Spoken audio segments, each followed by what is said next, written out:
Hi, thank you so much for joining me today.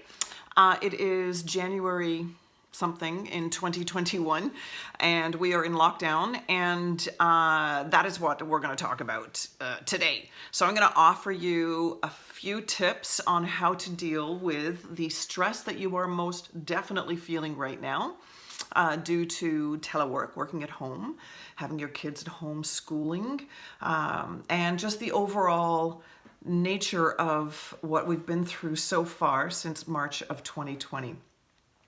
I am Sarah, and I am of Sarah Green Wellbeing. I'm not going to go into any of my biography at all. If you are interested in learning more about what I do, you can shoot me an email at sarahgwellbeing@gmail.com. And I promise you that there is nothing that I'm selling in this video. At the end of this video, it's not to, promote anything at all. I just really think these tools are valuable, and I really hope you stay and listen to them. I do hope they help. I'm just completely and utterly hoping to serve. So what we're dealing with, and again, this is very individual, right? This is to your personality type, how you're dealing with this. This is to your home environment, how you're dealing with this, your external environment, what you've been through before. We're all with different stories. We're all very unique. But what I'm going to share, I think really does or will resonate with most of you out there. I should also say I have a dog who tends to bark quite a bit. And I live next to a park, and there's quite a lot of activity right now because there's a skating rink out there, so you might hear him bark. I'm super sorry. I'm saying sorry on his behalf now. Okay, so let's dive right in. So I want to just do a quick cover of what we're dealing with and then go right into how to help you. This is video number 1 of a 2 video series. This is mental and emotional stress due to telework, and then the next video will be physical stress due to telework, and it'll just give you a couple of tools that you can do just sitting at your desk that'll be very helpful for you to help deal with some of the physiological stress that your body's going through right now, being a little more sedentary and certainly being all about the screen, right? Yes. Okay, so let's dive right in. So what's happening right now is a definite blurring of boundaries, and I'm sure you've heard that buzzword by now. So the blurring of the boundaries, you've got 2 going on. One is your external blurring of boundaries, and that's pretty obvious that you're working from home, so your office and your home environment are blurred together. There's no definitive line between the two.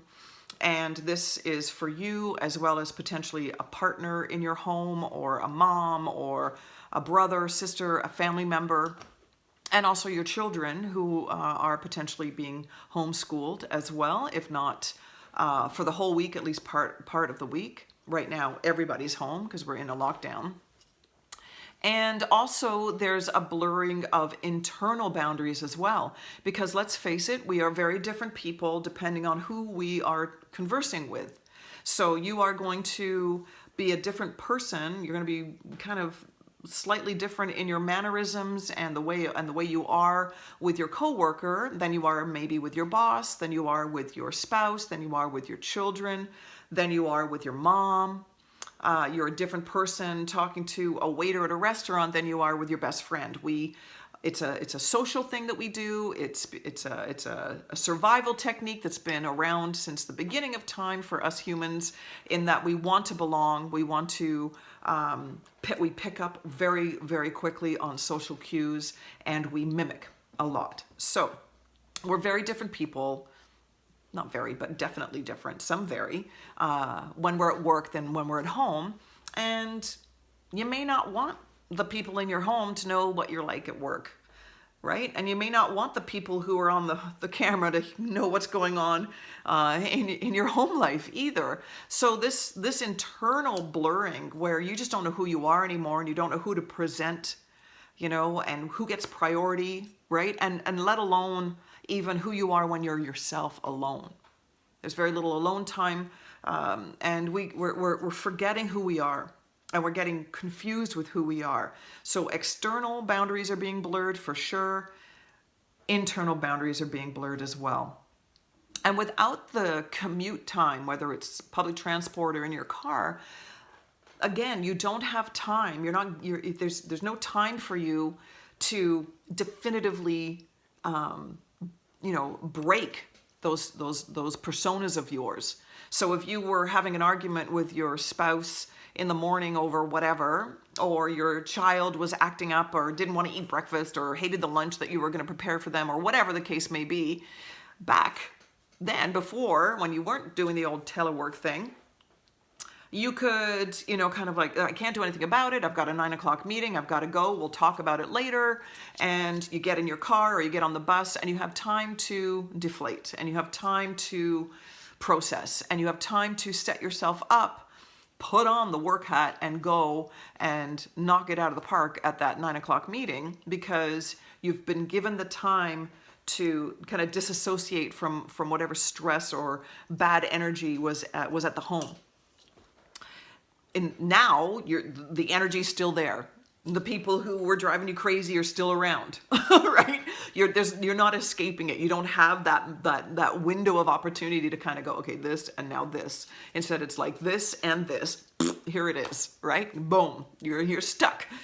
So, and stuckness is a thing. We feel stuck. We've been forced into this. This has not been a choice of ours, and that is going to lead to some major family strain and relationship strain. There's no question, right? We're all under it, and as much as we'd like to say we've got it under control, by now we're probably thinking, I don't know if I got this under control anymore. And we're going to help with that. So because of the blurred boundaries and the family and relationship strain and the total self-isolation that's going on, right? You're not meeting your buddy after work or for lunch. You're not just walking down the hall to have a quick conversation. You're not getting a pat on the back. You're not getting high fives. There's no office shenanigans going on, right? There's no water cooler to hang out at. There's no social interaction. And again, as I said in the beginning, we're very social beings, as you know, and we need the social interaction, and we're relying on the same people for all of the things, and they're relying on you for all of the things, and it's overwhelming. And I think overwhelming is probably the word for what's going on right now.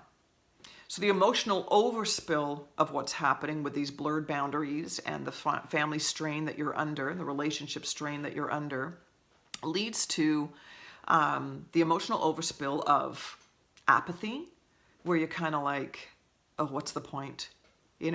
Why even bother putting pants on? It became a funny meme, but I mean, in reality, it's kind of sad, isn't it? That we can't be bothered to put pants on or make the bed or do the laundry or even some days shower, right? Where it's just like, why bother, right? It's this apathetic feeling, and that is a very uncomfortable feeling for us human beings.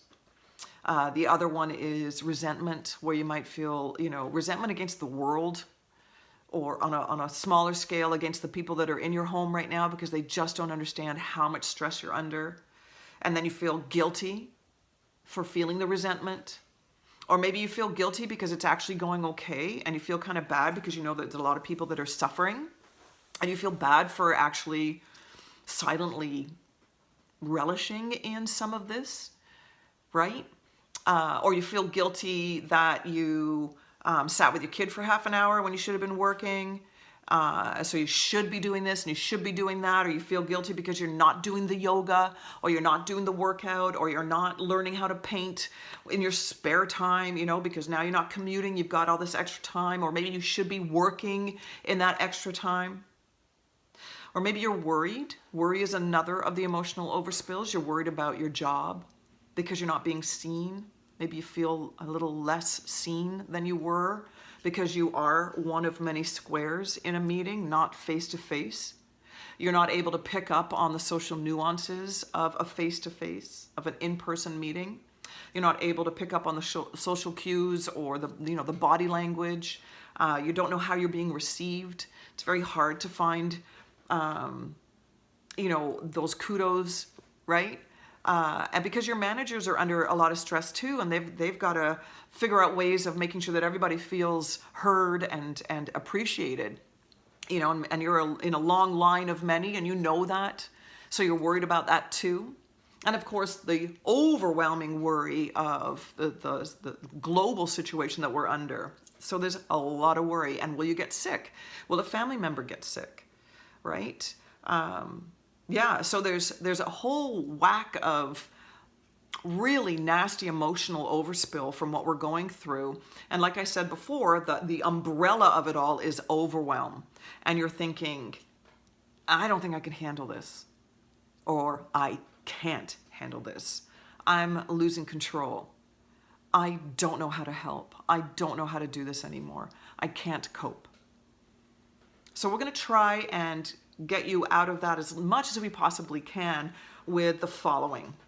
So first, I want to let you know that what I'm going to suggest here isn't kind of woohoo stuff, right? It's actually scientifically based, right? We're talking about changing neural pathways in the brain. What we're going to try and do, and what you need to do, is successfully switch from a very primal part of your brain that is lit up right now and switch it to the more evolved part of your brain, which is the more rational thinking part, problem solving. You're going to find solutions in this part of your brain, not in the one that is active right now in stress. So when we're in stress, I'm sure you've heard of the fight or flight nervous system, right? So mode of the nervous system. So that is survival, and it's awesome and super necessary and got us where we are now today because we've survived through a whole whack of nasty stuff thanks to this amazing part of our nervous system that allows us to either get enough energy to fight our danger or run away from the danger. And in acute situations where it is, an enemy or a saber-toothed tiger or something like that, or a very dangerous situation that we find ourselves in, yeah, like having that adrenaline being pumped through the body and going into the muscles and our breath going and our heart rate going faster and giving us sort of almost superhuman strength sometimes, awesome. But when it's chronic, which is what we're in right now, not so awesome. In fact, quite detrimental.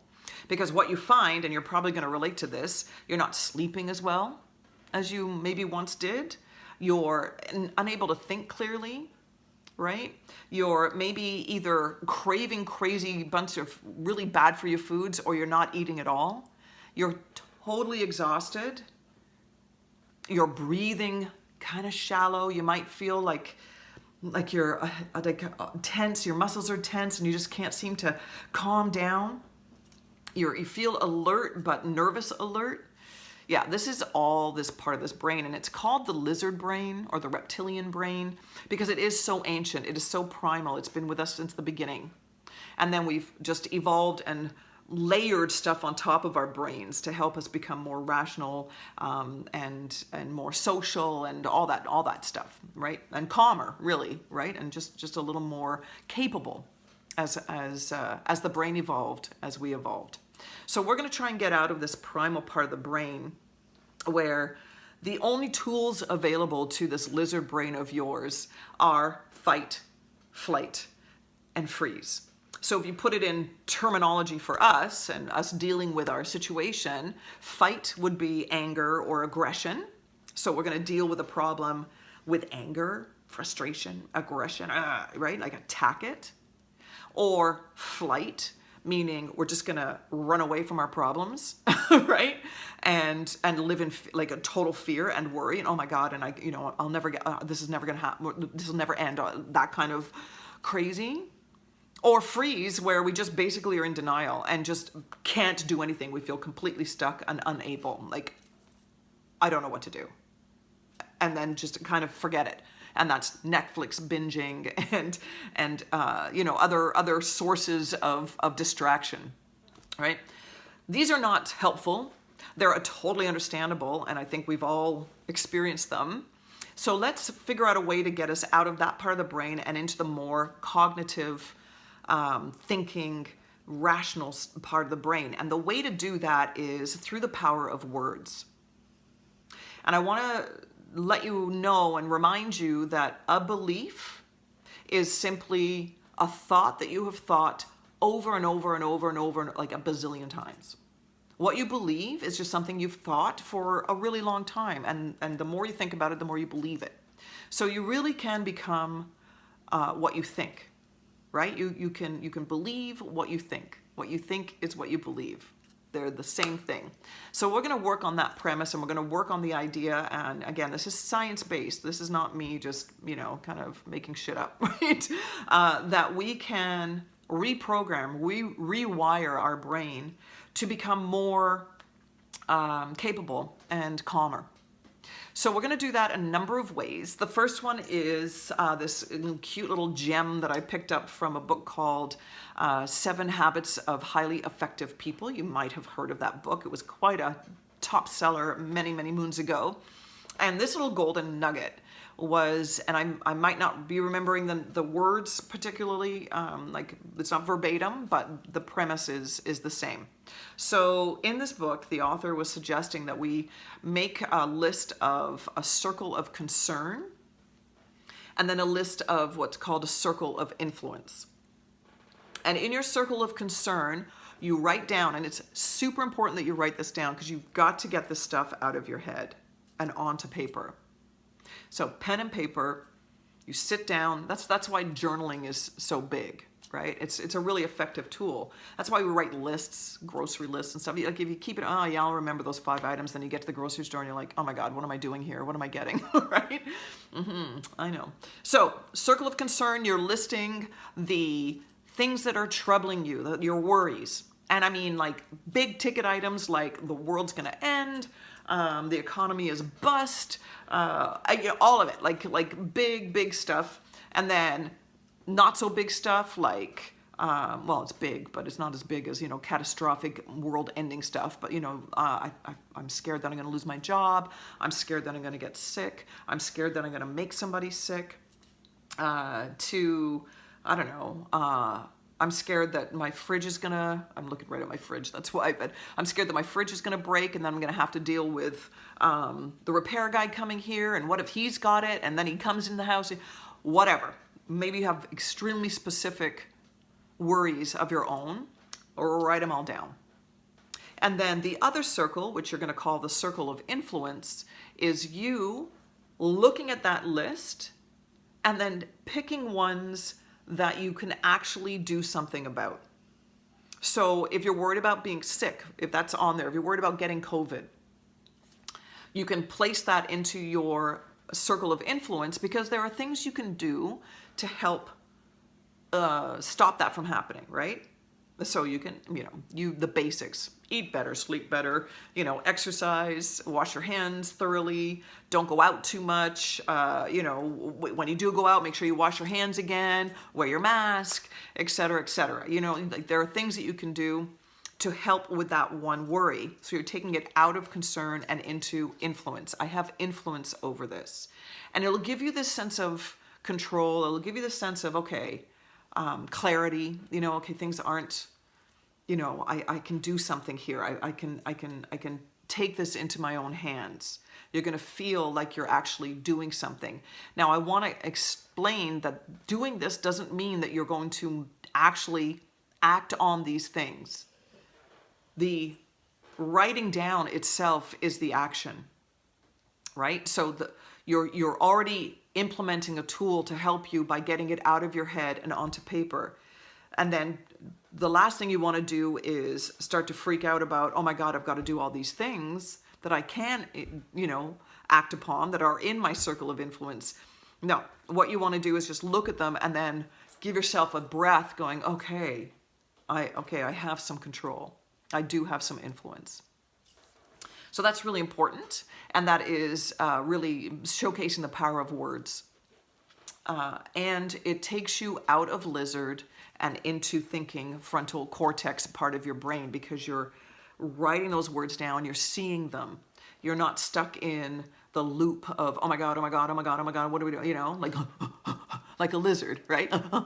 You're not there anymore. You're actually doing something in order to help. So you're going to feel more composed. All right, so that's one.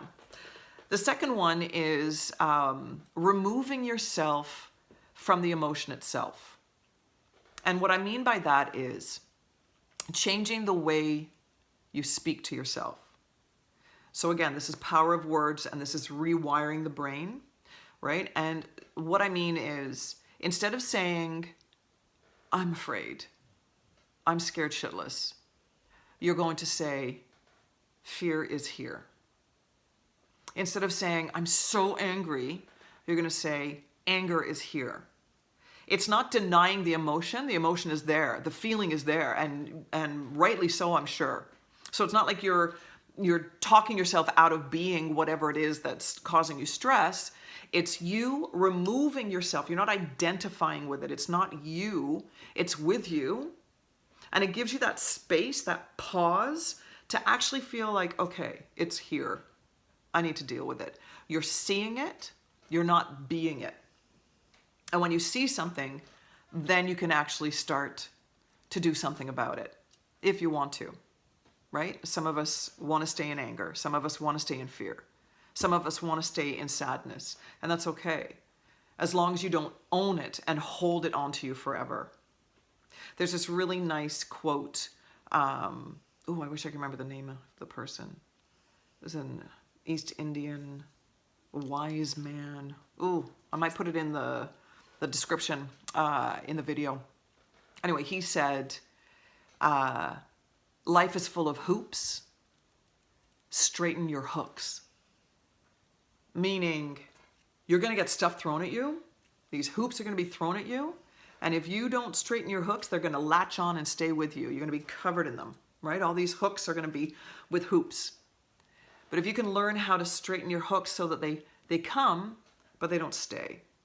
And I think that stepping away from an emotion is a very, very strong and powerful way. It's a simple tool, and it takes practice, but it's just the power of the words. I bet you could even feel the difference if you did it right now, where you say, oh my God, I'm scared, as opposed to fear is here. So practice that and give that a shot and see how that goes. So that's 2. Number 3 is something you might have heard of now because it's getting super trendy, and that is called stacking the habit.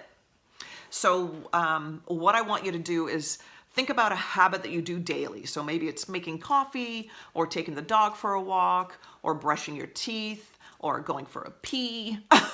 Whatever habit you know you do, just automatically, I want you to then stack a habit on top of it. So what this does is it saves you time. It's not like you're having to create an extra 10, 15 minutes in your day to create a new healthy habit, right? You're actually already doing the thing, and then you're just going to add a thing on top of it. And here's the thing I want you to add on top. You're going to add a positive or helpful mantra. Call it an intention, call it a phrase, whatever works for you. And it could be something like, if you find you are really losing your patience with your children and you're not liking that, and you really want to change that and you don't know how, then your mantra will be, I choose patience, or I choose to be patient with my children today, or I'm going to be patient, or I am patient. So whatever one resonates with you, or if you're feeling completely overwhelmed, like you can't handle what's going on, I am capable. I can do hard things. I've gone through a lot. I'm going to be okay. You're going to choose a mantra or an intention. And then let's say the habit that you choose is walking your dog. So I walk my dog 3, sometimes 4 times a day. So every time, not on the walk, but every time I put his collar on or his leash on, I'm going to say, I am capable. Or mine right now is, this too shall pass. It's a cliche, but I love it. It works really well for me. So this too shall pass. As I clip his leash on or I put his collar on, every time I do that each day, until it just becomes, I actually can hear it when I'm not doing that particular habit. So maybe I'll be driving in my car and this too shall pass will pop into my head when I start to feel worried. And I'm like, oh, right. It's calming. It's controlling. It gives you a sense of composure. It gives you a sense of helping yourself, right? Believing in your ability. So I'd like you to try that as well. So you're going to choose whatever habit you want to stack it on. Maybe it's putting coffee into the coffee filter, right? Maybe it is going for a pee, because God knows we do that a lot, especially if you are a coffee drinker. Yeah, so whatever it may be, while you're brushing your teeth, whatever it may be, stack on top of that already established habit another habit. So you're not spending any extra time, right? You're devoting a little bit of brain power, right? You're getting out from lizard and into you're thinking, I've got this, I can do this, I'm in control, right? Rational problem-solving part of your brain. This is not the time for leaps and bounds.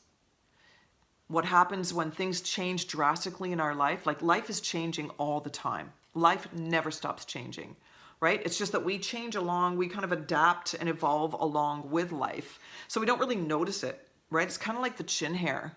all you women over 40 out there, right? You're like, you don't really notice anything, and all of a sudden, like, boink, it's like there, and you're like, what? Yeah, so life's kind of like that. Like you don't really notice, and then all of a sudden, boom, something will happen. And I'm not likening a pandemic to a chin hair. Let's just make that perfectly clear. However, it's the same shock, right? Where you're like, and you think you need to react as boomy as the actual thing. Boom, oh my God, boom. No, it's small steps. It's walking softly. It's giving yourself time. It's giving yourself deep breaths. It's implementing simple strategies that actually are extremely powerful. And it really is just giving yourself a break and understanding that what you're going through is understandable. Of course, you're feeling overwhelmed. Of course, you're feeling like you're out of control. So I just want to make sure that that's understood, that you know, this is not, you know, time for going all out. It's time for reflection and understanding and implementing these small steps that I'm introducing here that I hope will help. So finally, there's the biggest one, and that is having the hard conversations. So this is extremely important at this time because, as we talked about in the beginning, one of the emotions that is coming up is resentment. And resentment is a silent killer. It is a sabotager of a lot of good things. And unless you talk things out and get them out of here and into the room, you know, these elephants that are in the room need to be exposed and talked about. Because unless they are, they fester inside of you, and you build one thing over another about that person or that situation, and it just becomes huge and much bigger than it needs to be. So it's really, really vital that you have these hard conversations. And what's going to happen when you have these hard conversations is you're going to build self-trust, self-confidence. You're going to build your self-belief that, yes, I did this. I got through this. You're also going to build a greater sense of connection. You're going to realize that you're not alone, and you might be pleasantly surprised by the outcome of the conversation. You might find that people are actually kinder than you think. We definitely catastrophicize, I think that's how you say that word, things. We make things catastrophic when we don't need to. Seneca said, we suffer more in imagination than in reality, and that's so true. The stuff that we come up with, right? When in reality, it's not as dramatic as we are making it. Our lizard brain is trying to keep us safe and trying to keep us in status quo. Don't have that conversation. Don't go there. Don't do this. Don't do that. Stay where you are. Hide. You know? So the hard conversations are going to build everything that you're looking for. It's just, how do you get there? right? And I think that there's a tool that will make hard conversations that less hard, and that is removing the labels. So remove the label of who you are to them and who they are to you. So it's not husband, wife, it's Bob and Linda. Or if it's a conversation with a boss that you need to have. So let's say I'm an employee and I'm not digging the way my boss is treating me. I feel like I'm being treated unfairly, but I'm really scared to go in and talk about this thing, even though I have every right to do so. Then as employee boss, I'm intimidated. But let's say my boss's name is Brenda, and I say to myself, I'm going to have a conversation as Sarah to Brenda. That lessens the severity of the situation already, because I'm changing it from boss employee to human to human. And if I start to see Brenda as a human being, and I know that she was once a child, and I know that she went through teenage angst like I did, and maybe I know she's married, so I know the husband's name, but I don't really know her family life at all. But I know she has one, and I'm sure she has struggles just like I do. And hey, we're all in the same boat, generally speaking, of stress and what the world is going through and what we're experiencing. So if I go into a conversation with that energy, with the human to human, the soul to soul energy, I'm going to find that less of a strain. It's going to be less stressful for me.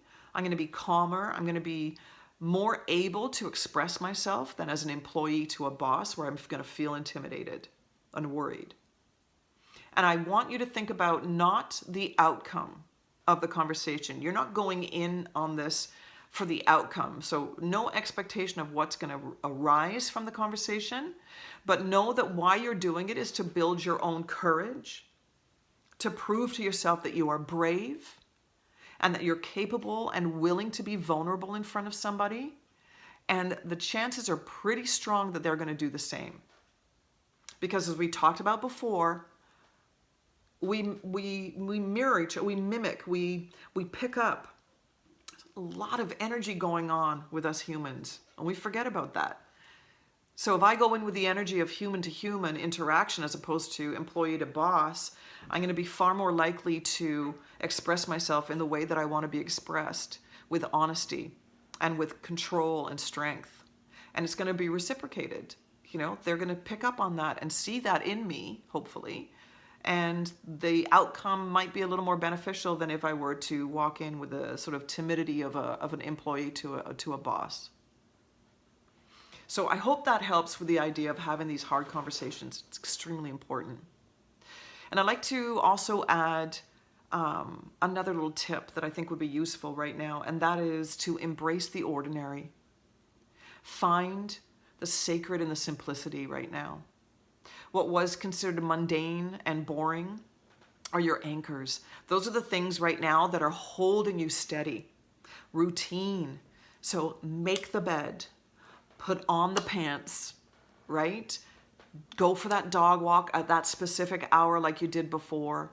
Follow a routine. Love the squirrels that are outside eating the seeds that you put out there. Love your child's laugh. Love the fact that your partner eats chips really loud and it drives you crazy, right? Love all of it. Love emptying the dishwasher. Love putting the laundry into the laundry machine. Almost forgot the word there. Love cooking. Love making your cup of coffee. Love everything. Vacuuming. Love all of it. Love everything that is routine. Love the fact that the same couple go down that street every day at the same time.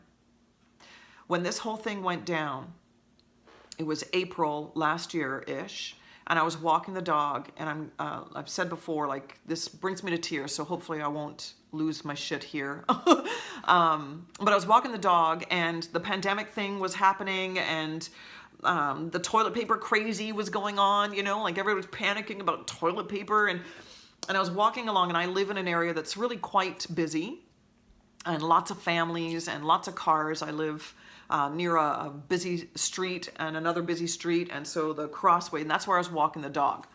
And there was like nothing going on. There were no cars, there were no airplanes in the sky, there were no people walking around. It was like, oh my God. I was panicked. I was like, holy shit. Like it just suddenly hit me. Oh my God. And I fear of the future and like everything was coming in. And I'm walking the dog and I'm like freaking out.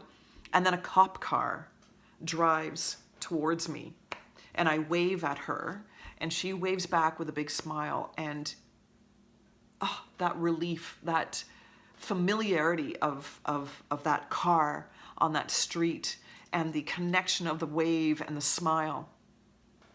Oh my God. And it wasn't because it was a cop. You know, it could have been anything. It could have been a bus driver. It could have been a bus going by and like just familiar. Oh yeah, right.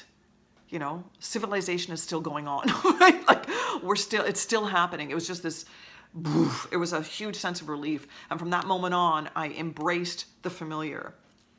Yeah. So I think that's really important and very valuable. All right. So the very last thing I promise that I'm going to share with you is a quote, kind of like a paraphrase off of this really cool tool that was used in the 2000 Olympics by the team captain of the UK rowing team.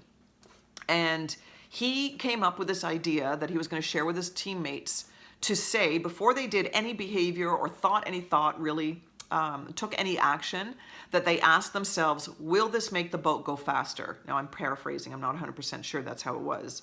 But will this make the boat go faster? Meaning, if you decided, oh, I'm going to go out for a beer with a buddy at 8 o'clock, before you do that, will this make the boat go faster? As an Olympic athlete, the answer is probably no. So that person would not have gone out for that drink at 8 o'clock. If, as an Olympic athlete, the action was, I'm going to go to the gym at 5:30 and meet Ralph, and Ralph and he asked themselves, will this make our boat go faster? The answer would be yes, and they would follow through. Anyways, the team ended up winning gold, and the guy wrote a book. I think it's even called, Will It Make the Boat Go Faster? And it became a sort of goal-setting tool. And I would like to suggest to you that you look at your life right now as your metaphorical boat. And when you make any decision of any sort, ask yourself, when you're about to make a decision of any sort, ask yourself, will this make my boat go faster? And this is just a really powerful way of giving you back your power and giving you the sense of control that you desperately need right now, because it does put you in control. You can make the choice. Now, you might still continue on. Yeah, it's not going to make my boat go faster, but fuck it, I'm taking them. I'm having my Doritos or whatever, right? Like, and that's okay. That's okay. Because as I said before, with the circle of concern and the circle of influence, the action of doing this thing is the most important thing. And then the follow through is later. We forget that the stepping stones that are necessary, right? Doing the small things and doing the small things repeatedly. So if you keep asking yourself, will this make the boat go faster? Will this make my boat go faster? Even if the answer is no, it won't, and you go ahead and do that thing anyway, you've already placed the neural pathway for the consideration. And that's huge. You're already asking yourself the question, and then how you follow up on that, eventually you're going to find out it's actually going to be positive. You know, it takes time to change these. You know, these are small but really powerful, profound steps that I'm offering to you here. All right, so I'm going to recap them all in the description of this video, and I'd like to invite you to the next one, which will be on the physical stress. And I'll give you some tools to help you with and to sort of target specific areas that are affected by you sitting in front of a screen, as we all are finding ourselves to be. So thank you so much for spending your time with me. I really hope these things help. And if you want to share this video, do so. You know, if you know anybody who's struggling, please do share this video. All right, take care of yourselves. See you in the next video.